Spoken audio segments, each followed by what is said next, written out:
Vamos a hablar esta noche de una de las doctrinas fundamentales que en estos días hemos traído con respecto a la salvación.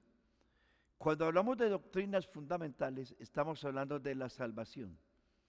En el módulo que en enero les entregué, algunos físicamente, otros en PDF, que el tema este año fue las doctrinas fundamentales de la salvación. Recuerdo que las últimas lecciones que les he presentado tienen que ver con la gracia.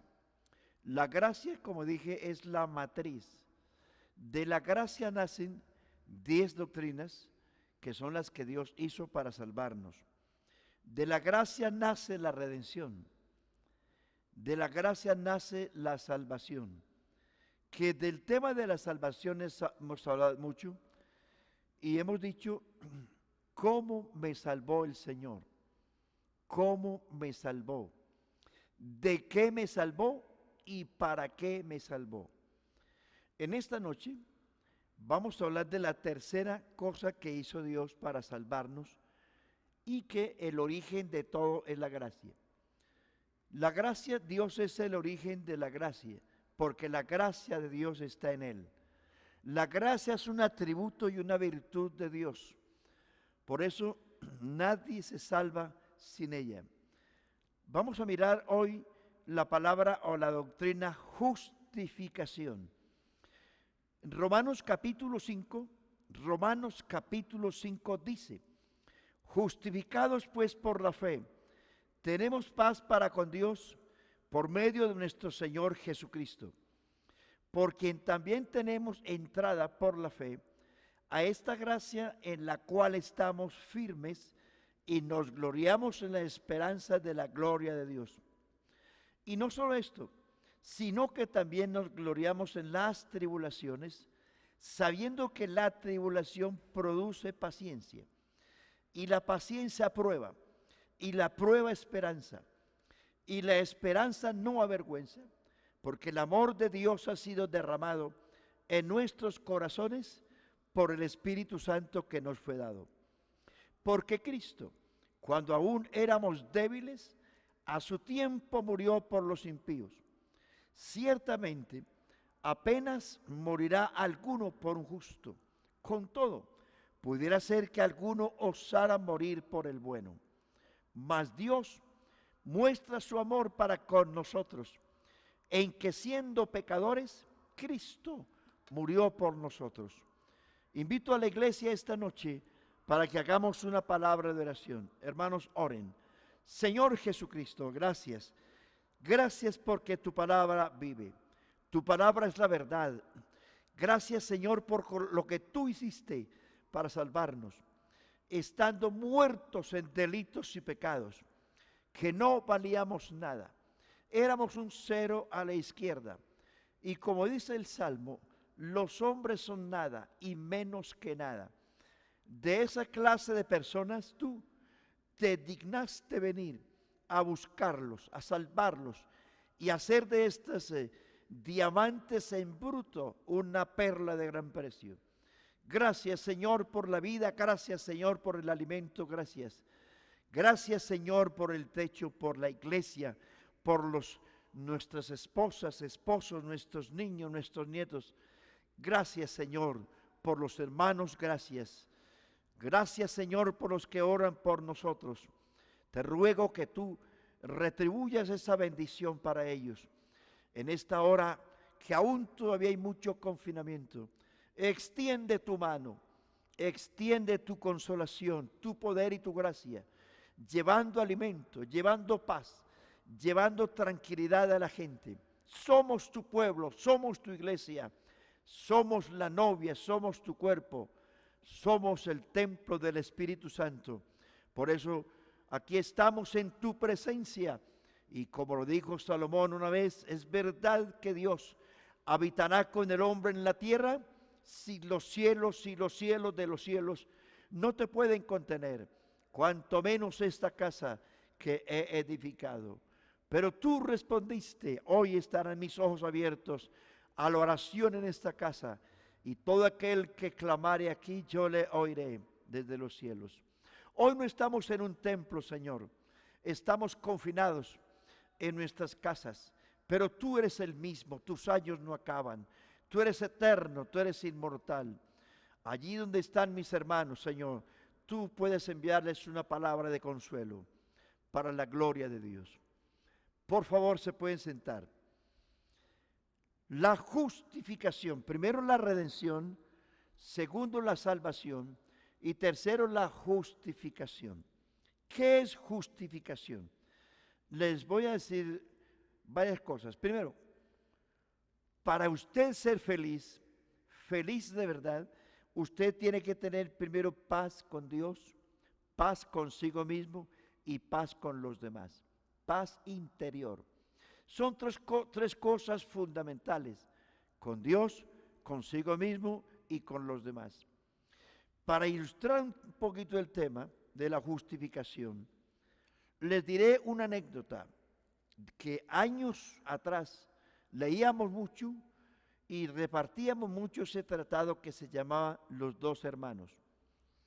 Era un testimonio valiosísimo que nos alentó y nos sirvió mucho. Dos hermanos en la carne, dos hermanos estadounidenses. Uno de ellos, el mayor, era un buen cristiano, disciplinado, honesto y correcto. Su hermano menor era una persona loca. Andaba despistado por la calle en vicios y en cosas que finalmente se convirtió en un criminal.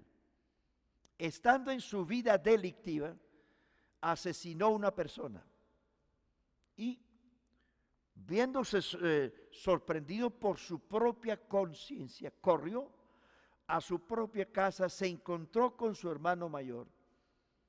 El hombre, el criminal, llevaba su arma, el cuchillo con que había cometido el crimen en la mano, ensangrentado, sus ropas ensangrentadas y una conciencia destrozada. Se acerca donde su hermano y le dice: soy un criminal, acabé de asesinar a alguien. Su hermano mayor, que era cristiano, le dice: estás perdido. Tú sabes que los tribunales de este país son fuertes y desde ya estás condenado a la pena de muerte.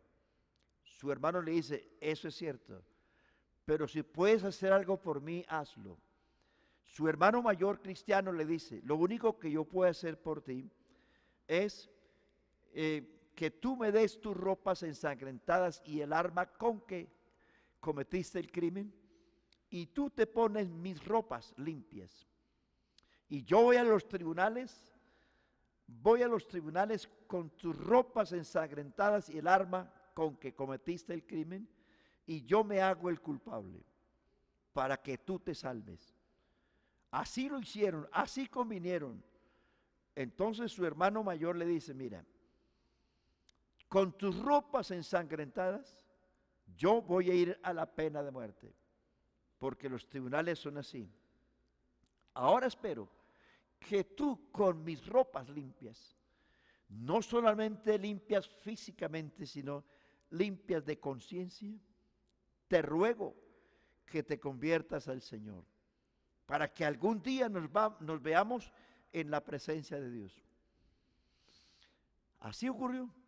El hombre fue, siendo el inocente, fue al tribunal y dice: yo soy culpable. El tribunal lo sentenció a pena de muerte. Ya estaba sentenciado, porque eso es lo que la ley da. Movido por su conciencia, su hermano, el delincuente, corrió al tribunal y dice: mi hermano no fue el que lo mató, fui yo. El juez le dice: ya no hay nada que hacer. Tu hermano murió en tu lugar. El precio del crimen se pagó. Tú eres inocente aunque eres culpable. Pero la ley no tiene nada de qué juzgarte porque tu hermano pagó. Traigo esa anécdota esta noche para decirles, hermanos, que usted y yo éramos esos criminales. El hombre pecó.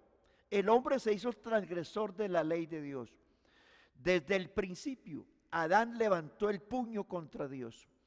He dicho muchas veces, toda la creación existe y obedecen las leyes con que Dios las puso, todas las leyes. El único que se salió del lugar donde Dios lo puso fue el hombre, pero todo funciona a la perfección. El hombre fue el que se salió de las leyes donde Dios lo puso, y por eso se convierte en un transgresor y en un criminal. El hombre, según la Biblia, la sentencia de Dios es esta: por cuanto todos pecaron, están destituidos de la gloria de Dios. Y dice el texto, la paga del pecado es muerte. Iglesia, hermanos y amigos, el pecado no tiene perdón. El pecado es un delito, el pecado es una transgresión, el pecado es violar la ley, el pecado es desacatar a Dios, el pecado es rebelión contra Dios. Dios lo dijo, Dios dijo que no se hiciera y el hombre lo hizo. Eso se convierte en un crimen que no tiene perdón. Por eso, desde un principio, desde el paraíso, por la línea de Abel, Noé, Abraham, Isaac, Jacob, Judá y todos los que en el Antiguo Testamento vivieron, por esa línea viene la línea del sustituto. Adán, Dios lo perdonó, Dios lo restauró mediante la muerte de un sustituto. Abel, su fe le es contada desde el principio porque Abel tuvo a bien traer un sustituto en su lugar, lo que no hizo Caín. Seguramente que Caín trajo frutos bonitos, pero eso no era lo que Dios esperaba. El hombre es un pecador y como tal necesita que alguien muera en su lugar, o si no se va al infierno. Por eso Caín lo perdió todo, porque él no valoró, porque él no actuó con fe, sino que actuó con religiosidad. Abel tuvo fe y le aprendió a su padre que para uno ser redimido y restaurado y justificado tiene que ser que alguien muera en mi lugar, porque alguien tiene que morir en mi lugar, alguien tiene que morir. No hay sacrificio, no hay ley, no hay nada, alguien tiene que morir. Por eso Abel, en el libro de los Hebreos, su fe le es contada allí. Por la fe Abel se le cuenta porque él sí manejó el tema por donde era. Igualmente Noé, igualmente Abraham, igualmente Moisés en la Pascua y por toda la línea del Antiguo Testamento vemos cantidades de sacrificios en el tabernáculo, en el templo, y una persona, cualquiera persona que se constituía o se consideraba pecador tenía que venir. Los más pudientes traían un cordero, una oveja, un macho cabrío. Los más pobres traían una tórtola o un palomino, pero alguien tenía que morir. O un macho cabrío o una oveja, cualquier cosa, o lo más mínimo, una tórtola o un palomino, tenía que morir. El pecador llegaba ante el sacerdote con el animalito vivo y el sacerdote lo degollaba. El pecador decía, yo soy pecador, pero aquí traigo un sustituto en mi lugar. Eso se llama justificación. Eso fue lo que Jesucristo hizo, hermanos, en la cruz. Nosotros vemos a veces la muerte de Cristo como algo innecesario. No, el texto que leíamos de Romanos habla de la justificación. Justificados pues por la fe, tenemos paz para con Dios por medio de nuestro Señor Jesucristo. Y termina el verso 8 diciendo que siendo pecadores, Cristo murió, porque era necesario que alguien muriera para que yo no fuera al infierno. La ley lo dice así. La ley había sido constituida de esa manera. No hay remedio. Quiero mencionarles dos casos del Antiguo Testamento para que sepamos que la justificación no es un asunto de obras, sino un asunto de fe y de la gracia de Dios. Si miramos dos hombres en la Biblia, Abraham y David, miremoslos. Vamos a pasar rápidamente por ellos. La Biblia dice que Abraham no fue justificado por las obras, sino por la fe. Porque cuando Dios le dice a Abraham, vete de tu tierra y de tu parentela a una tierra que yo te mostraré, dice la Biblia que Abraham creyó y obedeció. Porque esas son dos cosas fundamentales. la fe sola no sirve. La fe tiene que ir acompañada de obedecer, porque la fe sin obras es muerta. Entonces Abraham creyó a Dios, pero aparte de que creyó, mostró por la fe. Se fue a una tierra que no conocía. Dios le pidió a su hijo en sacrificio, lo hizo. Dios le pidió muchas cosas, Abraham lo hizo, porque Abraham creyó a Dios y le obedeció. Entonces, la Biblia dice, en el capítulo 4 de Romanos 4, mire, los 3 primeros capítulos de Romanos 1, 2 y 3, habla de la situación moral y espiritual del hombre. Hace un detallado informe Pablo de la gran culpabilidad del hombre a nivel universal. Desde el capítulo, del verso 1 hasta finalizar el capítulo 3, los 3 primeros capítulos habla de la gravedad del pecado del hombre. Y es donde termina: todos han pecado y están destituidos de la gloria de Dios. El capítulo 4 y 5 de Romanos cambia. Le dice, después de que Pablo mete a judíos, gentiles, a todo mundo, bárbaros, sexistas, griegos, etcétera, israelitas, los mete a todos en el mismo costal, porque ahí están todos. El capítulo 1 de Romanos está la gravedad de los gentiles. El capítulo 2 está la gravedad de los judíos que se creían religiosos. Y en el capítulo 3 cierra como quien dice: ustedes y ustedes están en la misma balanza y están en la misma situación, y como tal tienen que pasar por el mismo proceso. Ustedes son de la ley, circuncidados, hijos de Abraham, sí Señor, pero ahora el asunto cambia, tienen que nacer de nuevo. Se lo dijo Jesucristo a un principal de la sinagoga, a Nicodemo, uno de los principales de los fariseos, los mandamases de Israel. Se lo dijo así de frente: usted tiene que nacer de nuevo. No importa que sea judío, hijo de Abraham, de David, del que sea, tiene que nacer de nuevo. Y para que Nicodemo entendiera, le dice: mire, así como Moisés levantó la serpiente en el desierto, así es necesario que el Hijo del Hombre sea levantado, para que todo aquel que en él cree no se pierda, mas tenga vida eterna. Nicodemo, por muy religioso que tú te creas, tienes que pasar por el proceso del nuevo nacimiento, porque después del Calvario las cosas cambian. El hombre ya no es justificado. Y a lo que quiero referirme, hermanos, es que Abraham no fue justificado por las obras. Abraham fue justificado por la fe. Fue justificado sin la ley. Después de Moisés viene la ley, pero antes de Moisés no había ley. Por eso Abraham no tenía que agarrarse a la ley. Abraham se agarró de la fe y fue justificado sin la ley por la fe. Y la Biblia dice que Dios lo declaró justo porque creyó. Simplemente porque creyó. Ahora les menciono el segundo hombre, David. Ustedes conocen que el pecado de David fue muy grave.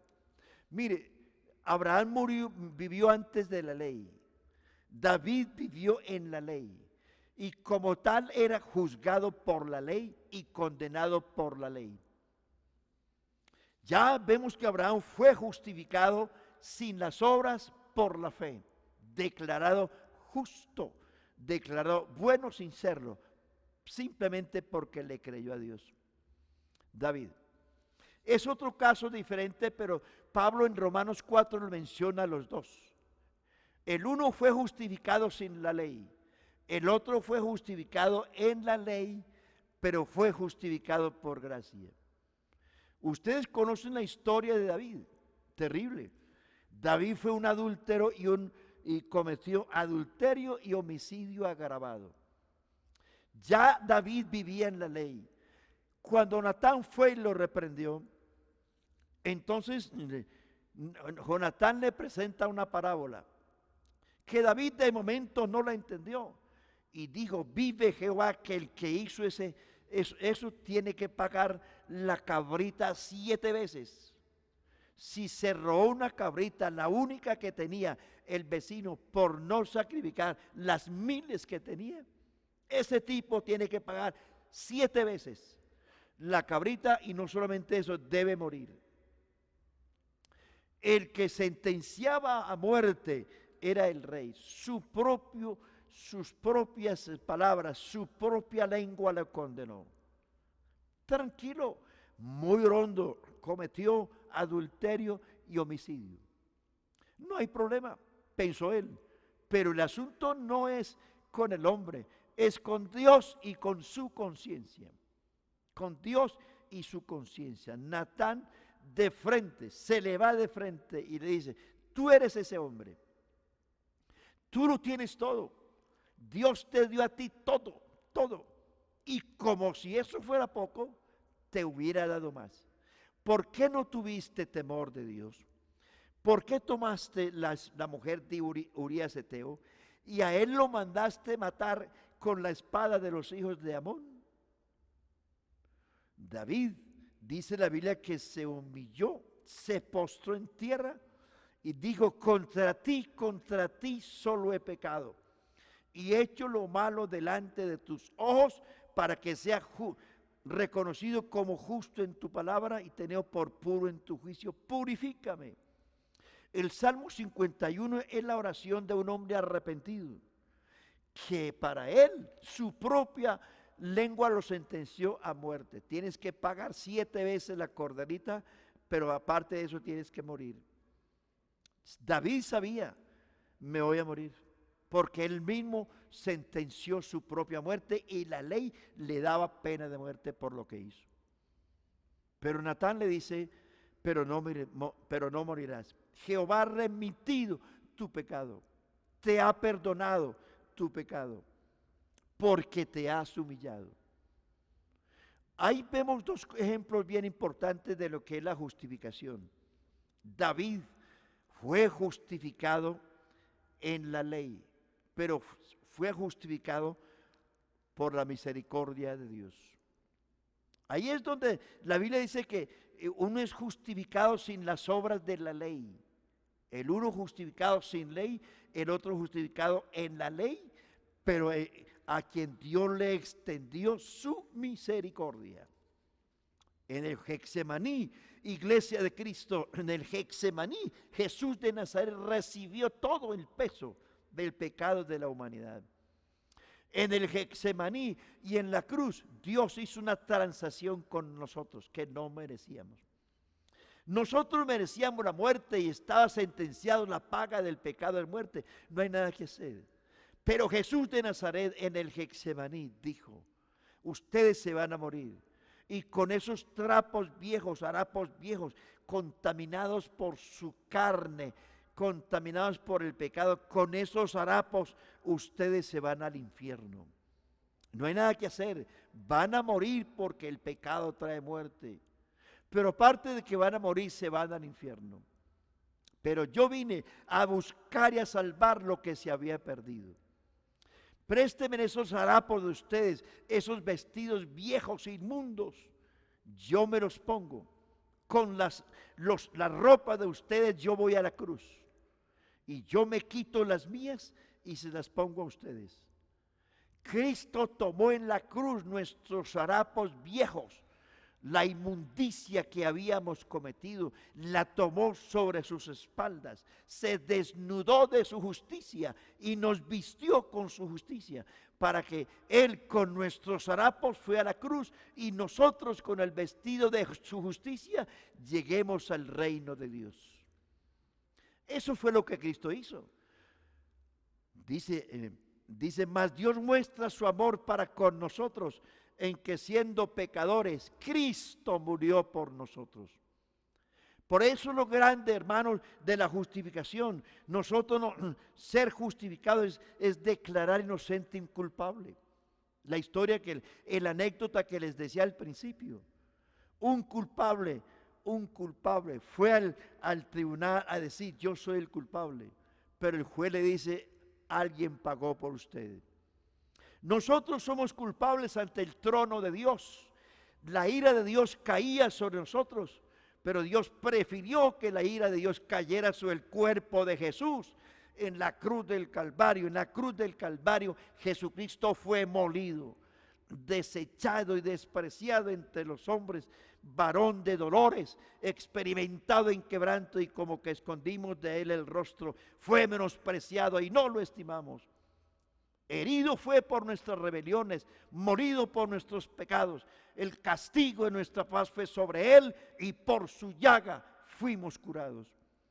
La carne de Jesucristo fue molida en la cruz. El látigo cruel de los romanos se asentó sobre la humanidad inocente de Cristo, arrancó su carne a los tirones, y con ello Jesús estaba llevando nuestros harapos viejos a la cruz del Calvario, para que nosotros en su justicia logremos llegar a la presencia de Dios al cielo. Qué bonito, qué maravilla, hermanos, que Dios nos haya declarado justos, inocentes, mediante la obra de Cristo en la cruz. Por eso el evangelio de la cruz es locura a los que se pierden, pero a los que se salvan es a nosotros poder de Dios. Eso era lo que los griegos y los judíos reclamaban. ¿Cómo puede salvarnos un hombre que no se pudo salvar a sí mismo? ¿Cómo puede bendecirnos un hombre que fue hecho maldición? ¿Cómo puede librarnos de nuestros pecados un hombre que se hizo pecado por todos? ¿Cómo puede librarnos de la muerte si él no se pudo librar de la muerte? ¿Cómo puede sanarnos un hombre que fue herido al máximo? ¿Cómo? Lo que la humanidad no sabía era que ese nazareno, convertido en una llaga cruel, iba a resucitar de los muertos. Por eso la Biblia dice que Cristo fue muerto por nuestros pecados y resucitado para nuestra justificación. Ahí está el secreto, iglesia, de lo que usted y yo tenemos que valorar. Ahora, miremos aquí, hermanos, los resultados de la justificación. ¿Por qué Dios hizo eso? La ira de Dios estaba contra nosotros, pero Jesucristo se puso entre Dios y nosotros y tomó nuestro lugar, y hoy somos salvos, limpios, declarados justos por la obra de Jesucristo en la cruz. Ahora Pablo dice en Romanos, en los versos que leíamos, de los resultados de la justificación. ¿Qué ocurre cuando una persona es justificada? El primer resultado es paz. Tenemos paz para con Dios por medio de nuestro Señor Jesucristo. Lo que decía al comienzo, una persona que tiene paz con Dios, paz consigo mismo y paz con los demás, está hecha.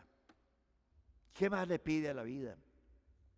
Porque lo más importante en la vida es saber que usted no le debe nada a nadie. No hay cosa más terrible que uno deberle dinero a la gente. Pero al saber de que usted no tiene deudas con nadie, que no le debe a nadie, así sea una agua de panela con una tostada, que haya para desayunar, tiene paz. Entonces dice que tenemos paz para con Dios. ¿Por qué? Porque mi Dios ya me perdonó. Si yo tengo paz con Dios, es porque ya mi relación ha sido restaurada con Dios. Es porque ya no estoy alejado ni separado de Dios. Es porque ya estoy reconciliado con Dios. Es porque ya he sido acepto delante de Dios. Es porque estoy libre de la ira de Dios. Es porque mis obras agradan a Dios. Y es porque ahora tengo paz con Dios por medio de la sangre de Jesucristo. Ese es el primer paso, paz con Dios.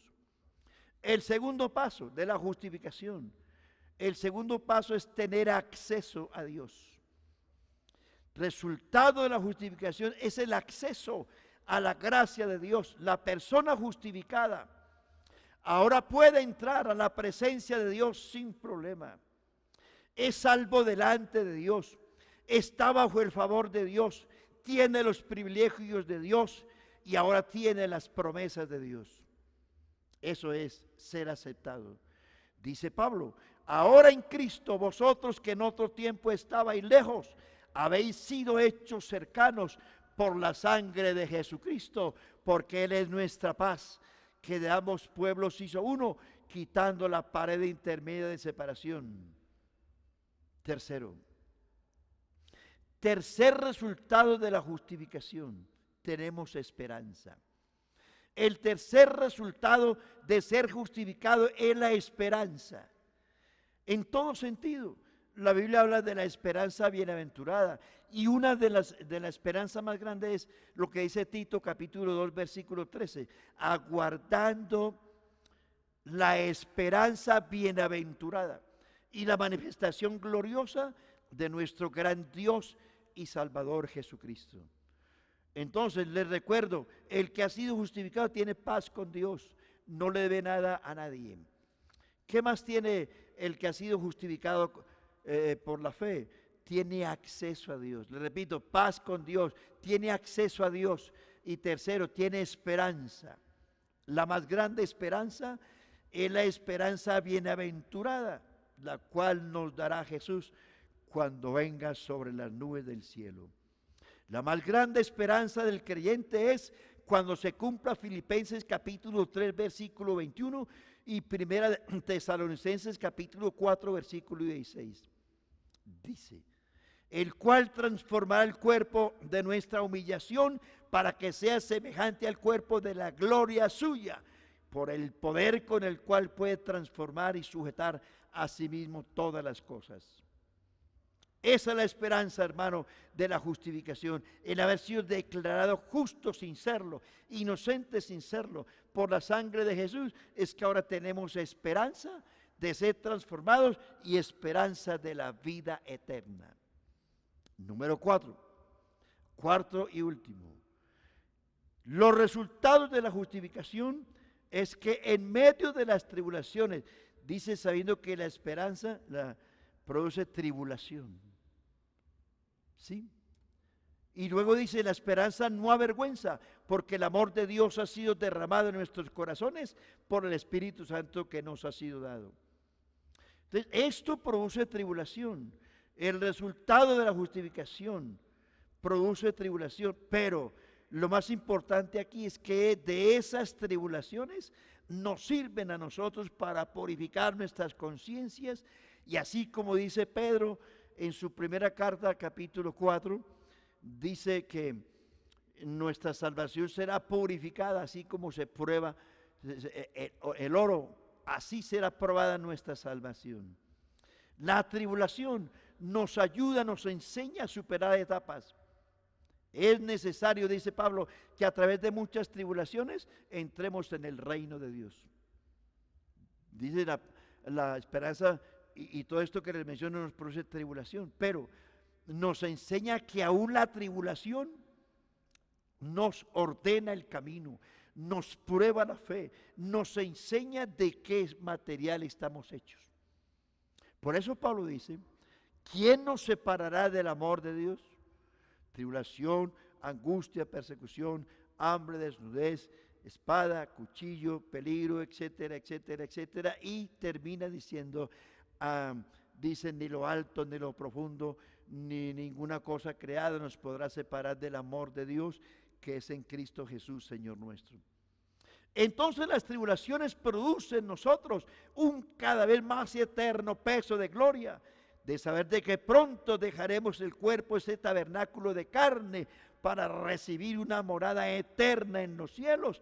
Todo eso gracias a que alguien pagó por nosotros y nos ha declarado ante Dios inocentes, y tenemos paz para con Él y tenemos acceso a Dios a través de la muerte, sepultura y resurrección de Jesucristo. Eso es justificación. Iglesia, le invito a orar. Y no tires por la ventana tu salvación. Lo que tienes, valóralo. No eres más que un delincuente, un violador de la ley. Y como tal estabas destinado a morir, pero Cristo murió por ti. Si tú crees y te mantienes, la vida de Cristo te salvará. Si no permaneces, tu pecado te alcanzará y tu pecado te condenará y te llevará al infierno. Ponte de pie y oremos. Soberano Señor, gracias. Gracias, Señor, por habernos salvado, por habernos justificado. Gracias, Señor, por tu muerte en la cruz. Estábamos muertos en delitos y pecados. El pecado nos condenó a morir, pero tú, Cordero de Dios, que quitas el pecado del mundo, viniste en el cumplimiento de tu palabra, te hiciste hombre, estuviste aquí manifestado en carne, te hiciste carne. En esa condición de hombre fuiste al Calvario, a la cruz. Tu cuerpo fue molido, fue desfigurado de los hombres su parecer. Pero detrás de todo eso había una iglesia, había un trofeo que nosotros como humanos ni siquiera habíamos nacido.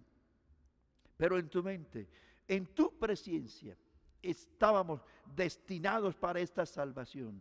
Gracias, Señor Jesucristo, gracias. Te ruego en el nombre de Jesús que salves a tanta gente, tanto pecador malagradecido, que aún después de todo lo que se ve, no mira a ti, no te mira, no te honra, no te adora, no te glorifica. Pero Dios, revela tu palabra a la iglesia. Señor, guarda tu iglesia, guarda a mis hermanos, guarda a los niños de la iglesia, los adolescentes, los jóvenes, las señoritas, las damas, los caballeros, los adultos mayores. Señor, cuídalos, cuídalos, oh Dios, cuídalos, guárdalos, protégelos. Y sobre todo que podamos permanecer en esta salvación. Hay una esperanza gloriosa que es el regreso de Cristo. Guárdanos, Señor. En el nombre de Jesús, Dios le bendiga.